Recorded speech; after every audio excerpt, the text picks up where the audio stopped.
오늘 말씀은 애굽의 지배를 받던 이스라엘 백성들이 홍해를 건너고 애굽에서 완전히 나온 후에 광야 생활을 출발하는 장면입니다. 여기서 하나님은 이스라엘이 앞으로의 광야 생활을 잘 마치기 위해 중요한 메시지를 주고 계십니다. 첫 번째로는 광야길을 시작할 때에 하나님은 우리의 마음을 바꾸십니다. 성경을 보면 이스라엘만큼 하나님의 기적을 많이 맛본 민족이 없습니다. 그러나 동시에 이스라엘만큼 또 하나님을 많이 원망하는 민족도 없습니다. 오늘 본문에 그런 내용이 기록되어 있습니다. 이스라엘은 430년을 애굽의 지배를 받고 살다가 해방을 하게 됩니다. 그런데 홍해 앞에서 길이 막히게 되죠. 그러자 백성들이 불평하고 원망합니다. 바로 전에 하나님께서 보여주신 10가지 재앙을, 10가지 기적을 보고 직접 경험하였음에도 불구하고 그 감격이, 그 놀라움과 감사함이 온데간데 없습니다.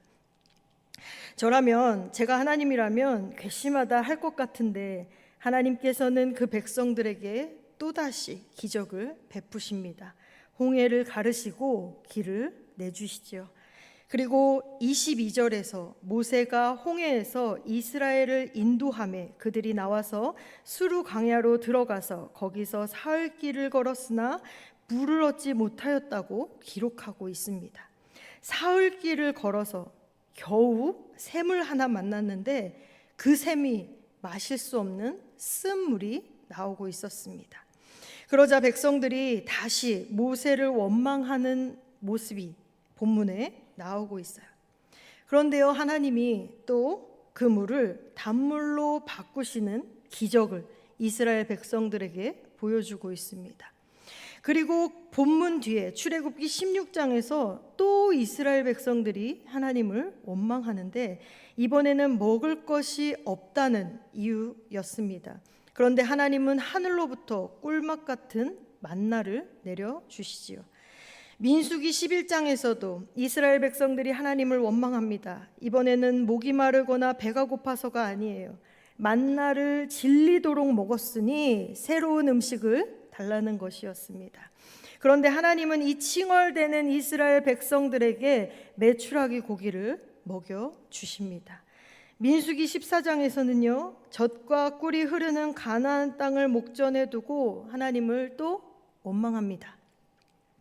가나안에 사는 사람들이 강하고 센 사람들이라며 두렵다고 원망해요. 하나님이 어떻게 하십니까? 하나님은 그 여리고성을 무너뜨리는 기적을 이스라엘 백성들에게 보여주십니다. 이스라엘 백성들은 광야길을 갈 때에 매번 이렇게 하나님의 은혜를 입으면서도 왜 하나님을 원망하였을까요? 왜 툭하면 하나님을 불신하고 불통하였을까요? 왜 애꿎은 모세를 원망하였을까요? 특히 오늘 본문에서 3일 전에 홍해에서 자신들은 걸어서 건너고 애굽 군대들은 모조리 수장되는 그 놀라운 기적을 경험하였습니다. 그런데도 겨우 사흘 만에 언제 그런 기적을 경험했냐는 듯이 원망을 쏟아내는 것을 볼 수 있습니다. 그것은 이들의 마음이 상처로 가득 차 있기 때문입니다.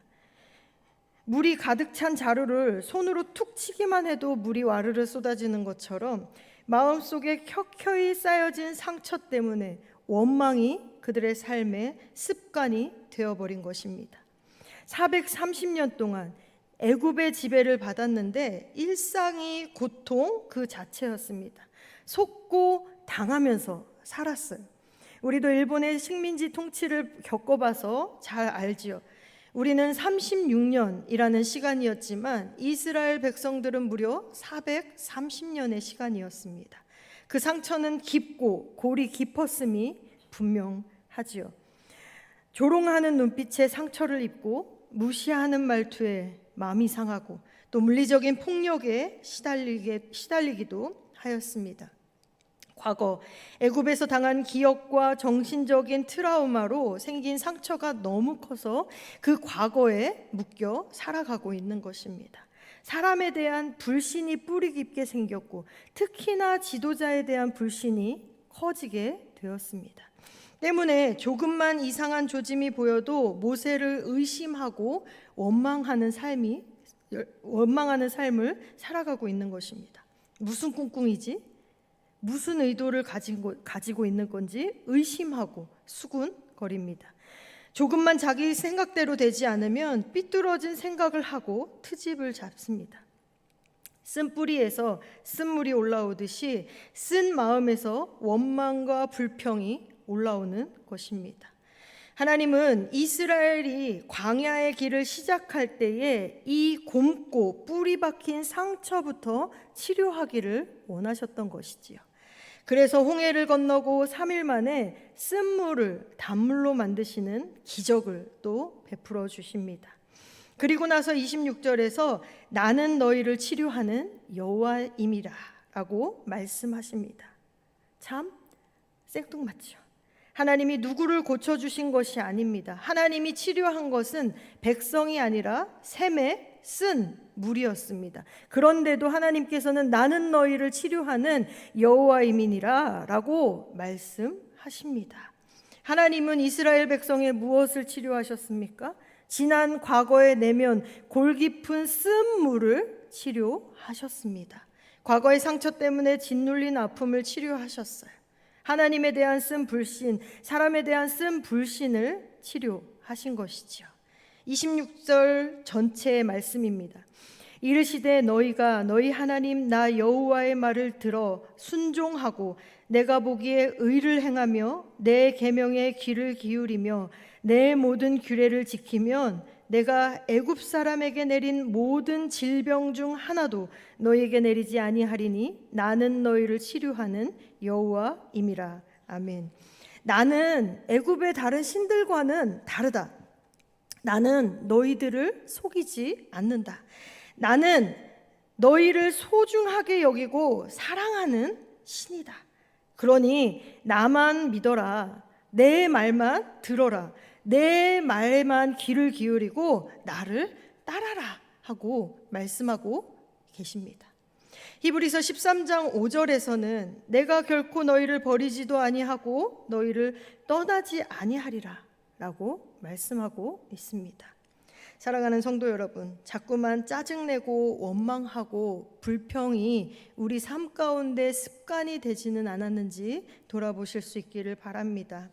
사소한 일에도 상처가 쉽게 생기시나요? 사람을 오해하고 의심하기를 잘 하시지는 않으신가요? 별일 아닌데도 크게 억울해하고 계시지는 않으신가요? 하나님이 말씀하십니다. 나는 너희를 치료하는 여호와임이라. 말씀하시는 그 하나님을 믿고 따르면서 하나님의 치료를 경험하실 수 있기를 바랍니다. 그 무엇보다도 과거로부터 생채기가 나고 상처가 생긴 마음부터 치료받으실 수 있기를 바랍니다. 나는 너희를 치료하는 여호와라 하신 하나님, 나의 골 깊은 마음의 상처를 만져주시고 치료하여 주옵소서 기도하면서 우리의 속마음을 치료하시고 치유하신 하나님께 내어 맡기실 수 있는 저와 여러분이 되기를 바랍니다. 두 번째, 광야길을 시작할 때에 하나님께서는 우리를 기다리는 훈련을 하게 하십니다. 27절을 볼까요? 27절의 말씀을 함께 읽겠습니다. 그들이 엘림에 이르니 거기에 물샘 12과 종려나무 70그루가 있는지라. 거기서 그들이 그 물 곁에 장막을 치니라. 아멘. 엘림에 큰 오아시스가 있었습니다. 마라에서 엘림까지는 약 10km라고 해요. 성인의 발걸음으로, 성인 남성의 보통 발걸음으로 약 2시간이면 걸어갈 수 있는 거리입니다. 그렇게 가까이에 하나님께서 엘림을 두셨어요. 그럼에도 불구하고 이스라엘 백성들은 마라가 전부인 줄 알고 마라밖에 없다고 탄식하였습니다. 그런데 가까이에 엘림이 있었으니 이스라엘 백성들이 이 엘림을 보고 무슨 생각을 하였을까요? 어떤 말들을 하였을까요? 불평하지 말걸, 조금만 기다릴걸, 대들지 말고 조금만 더 참아볼걸 이라는 말과 함께 생각을 하지 않았을까요? 또 하나님께 죄송하고 모세 보기에 부끄럽지 않았을까요? 하나님은 이스라엘 백성들이 광야길을 시작할 때 기다려라, 기다리자라는 것을 각인시키신 것입니다. 사실 이번만은 아니었습니다. 이들은 사흘 전에 홍해 앞에서도 대대적으로 모세에게 삿대질을 하며 대들었었지요. 그때 모세가 뭐라고 했냐면요, 출애굽기 14장 13절의 말씀을 제가 읽겠습니다. 너희는 두려워하지 말고 가만히 서서 여호와께서 오늘 너희를 위하여 행하시는 구원을 보라. 너희가 오늘 본 애굽 사람을 영원히 다시 보지 아니하리라. 아멘. 이스라엘도 저와 여러분도 이게 잘 되지 않습니다. 가만히 여호와의 구원을 지켜보지 못해요. 우리의 마음과 우리의 생각과 우리의 삶은 늘 조급하고 요란하고 소란합니다. 경박하고 가볍습니다. 가다가 발목만 조금 삐끗할지라도 하나님이 이제 나를 버리셨나 보다라고 생각하곤 합니다. 기도를 해도 내가 생각하는 것보다 응답이 늦게 되면 생난리를 부리지요. 혼자서 좌절했다, 실망했다, 하나님을 원망했다 하는 것이 저와 여러분의 삶입니다. 여러분들은 지금 어디쯤에 계십니까? 인생의 홍해 앞에서 두려움의 소리를 고래고래 지르고 계시지는 않으신가요? 메마른 수루 강야를 걸으며 갈증 때문에 고통받고 계시지는 않으신가요? 마라의 쓴물을 마시며 하나님을 원망하고 불평하고 계신가요? 하나님을 향해 삿대질하고 계신가요? 혹은 부모와 남편과 아내와 자식을 탓하면서 성질 부리고 억울해하고 계시지는 않으신가요? 사랑하는 성도 여러분, 홍해 앞에서 마라에서 잘 하셔야 합니다. 하나님은 길을 함부로 열지 않으시고 단물을 함부로 주시지 않으십니다. 받을 채비를 해야 하고 받을 자격이 되어야 합니다. 그 채비와 자격은 하나님을 붙잡고 기다리는 믿음일 줄로 믿습니다. 여러분, 지금 내 앞에 있는 현실이 전부가 아닙니다. 그래서 절망할 필요도 두려워할 필요도 없습니다. 불과 우리 인생의 10km 거리에 걸어서 약 2시간 정도만 걸어가면 우리의 삶에도 엘림이 있는 것이지요. 고린도전서 10장 13절에서 이렇게 기록하고 있습니다. 사람이 감당할 시험 밖에는 너희가 당한 것이 없나니 오직 하나님은 미쁘사 너희가 감당하지 못할 시험 당함을 허락하지 아니하시고 시험 당할 즈음에 또한 피할 길을 내사 너희로 능히 감당하게 하시느니라. 아멘. 이 말씀을 믿고 기다리실 수 있기를 바랍니다. 또 이사야 38장 17절에서는 보옵소서 내게 큰 고통을 더하신 것은 내게 평안을 주려 하심이라. 주께서 내 영혼을 사랑하사 멸망의 구덩이에서 건지셨고 내 모든 죄를 주의 등 뒤에 던지셨나이다. 아멘. 이 말씀을 주시는 하나님을 믿고 기다리실 수 있는 저와 여러분이 되시기를 소망합니다. 세 번째로 광야길을 시작할 때에 하나님은 원인을 해결할 수 있는 방법을 먼저 가르쳐 주십니다. 이스라엘 백성들은 그 많은 기적을 보고도 하나님을 의심하고 원망했음을 책만 받고 벌 받아야 했어요. 걸핏하면 짜증내고 불평했음에 대한 질책을 어쩌면 받아야 했을 것입니다. 그런데 하나님은 툭하면 하나님을 불신하고 원망하는 백성들에게 쓴물을 단물로 바꿔주십니다. 그뿐만이 아니라 2시간 뒤에는 엘림의 오아시스도 만나게 해주셨습니다. 그뿐만이 아니라 바로 뒤 출애굽기 16장에서는 먹을 양식도 주셨습니다. 불평할 때마다 벌을 주시기보다는 그 불평하는 원인을 찾아서 해결해 주셨습니다. 우리에게 살 길을 열어주신 것이지요. 하나님께는 치료가 먼저였지 벌이 먼저가 아니라는 것입니다. 그래서 나는 너희를 치료하는 여호와라 말씀하고 계신 것입니다. 이다지도 긍휼과 사랑이 많으신 하나님을 믿고 광야길을 시작하라 하고 계시는 것입니다. 예수님도 그러셨어요. 현장에서 간음하다 잡혀온 여인이 있었습니다. 당연히 문책하고 벌을 줬어야 했어요. 그런데 우리 주님은 도리어 문책하는 사람들로부터 그 여인을 보호하십니다. 상처투성인 여인의 마음을 치료하시고 피할 길을 열어주셨습니다. 그리고 나서야 다시 요한복음 8장 11절 말씀에서 다시는 죄를 범하지 말라라고 말씀하십니다. 하나님과 예수님은 우리에게도 이렇게 대하셨습니다. 참 감사한 일이지요. 그러나 감사로 끝나지 않고 우리도 서로에게 그렇게 해야 된다는 것입니다. 광야의 인생을 살다 보면 힘든 일이 참 많지요. 그럴 때 탓하고 원망하기보다 바로 잡아주고 세우는 일을 먼저 해야 한다는 것입니다. 그럴 때에 쓴물이 단물로 변화되는 기적을 맛보게 된 것입니다. 모세가 그랬습니다. 모세는 이스라엘의 출애굽을 위해 자신의 모든 것을 바쳤습니다. 출애굽의 가장 큰 공헌자이기도 하였지요.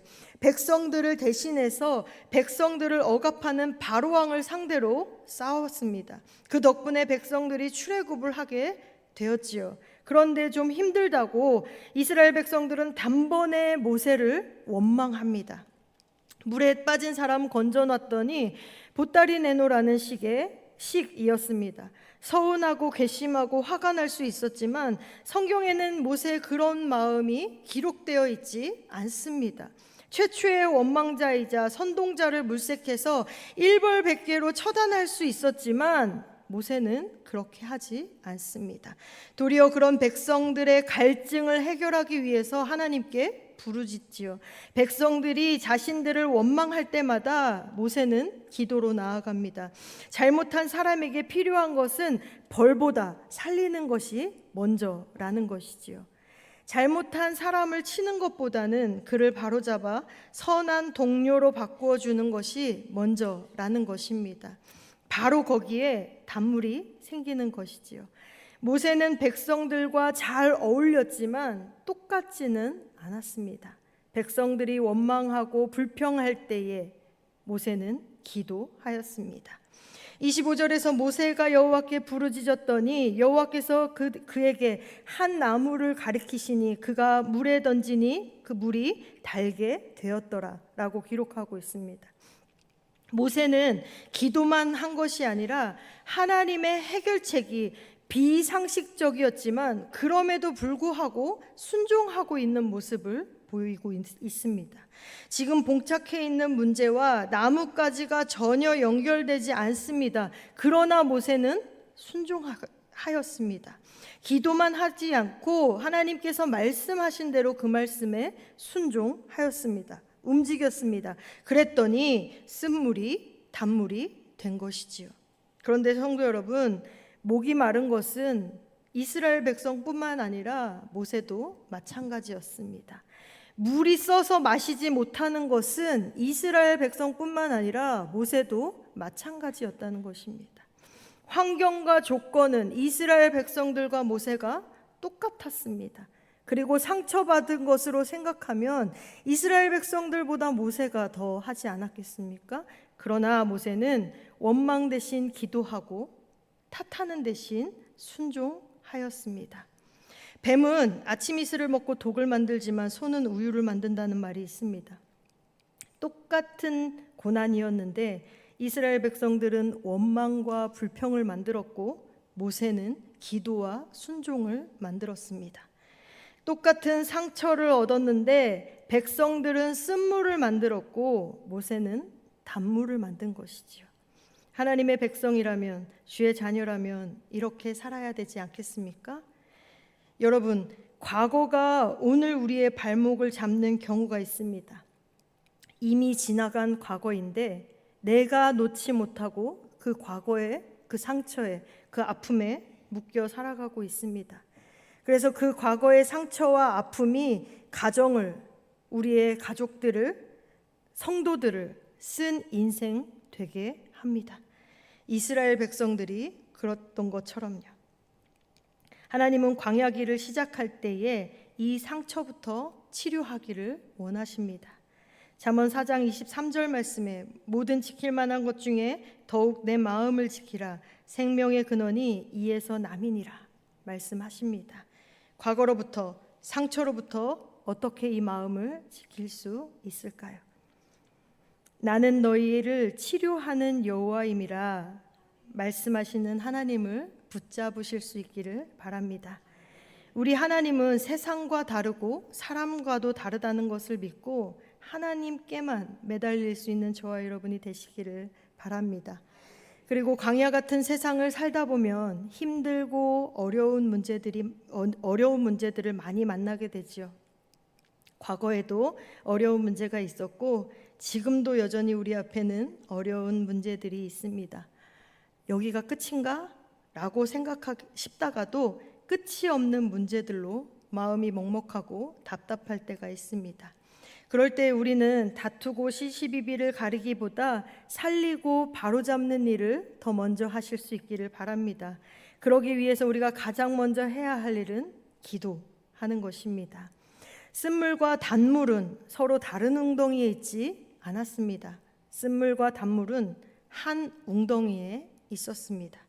웅덩이를 바꾼 것이 아닙니다. 그런데 쓴물 웅덩이에 기도가 들어가니까 단물 웅덩이로 변화되었습니다. 단 한 명의 기도로 인함이었습니다. 저와 여러분이 나 혼자라도 기도하자라는 마음으로 살아가실 수 있기를 바랍니다. 그런 우리를 통해 쓴물 가정이 단물 가정이 될 수 있기를 소망합니다. 쓴물 교회가 단물 교회가 되기를 소망합니다. 저와 여러분이 그 단물의 마중물이 되기를 축복합니다. 성도 여러분, 쓴 물의 자리 마라에서 엘림 오아시스가 멀리 있지 않았습니다. 우리의 인생의 피할 길은 늘 가까이 있다라는 말이죠. 저와 여러분이 조금만 기다렸으면 좋았을 걸 이라는 후회가 없는 삶을 살아가실 수 있기를 바랍니다. 하나님과 사람에게 부끄럽지 않게 살아가실 수 있기를 바랍니다. 하나님을 믿고 조금만 더 기다려보자, 조금만 더 인내해보자, 조금만 더 참아보자 라는 마음으로 살아가실 수 있기를 바랍니다. 무엇보다도 우리가 광야길을 시작할 때에 주님이 가장 가까이에서 우리와 함께하여 주실 줄로 믿습니다.